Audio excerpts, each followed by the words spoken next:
Il buco da 11 milioni di euro cui deve far fronte oggi il direttore dell'ULSS 7 Pedemontana Carlo Bramezza apre una serie di importanti interrogativi. Ecco tre domande che intendiamo porre a Carlo Bramezza, alle istituzioni e anche a voi. È opportuno che una persona in stato di definitiva incapacità di adempiere alle proprie obbligazioni per quasi 11 milioni di euro rimanga alla guida di un'azienda sanitaria pubblica che gestisce un bilancio di circa 700 milioni di euro l'anno?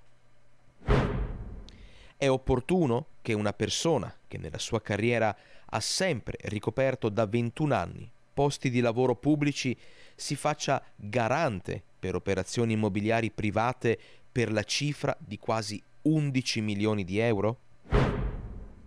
È opportuno che una persona che percepisce uno stipendio annuo di circa 90.000 euro abbia garantito con fideiussione 11 milioni di euro, ovvero un importo che ora potrebbe rimborsare solo lavorando 600 anni?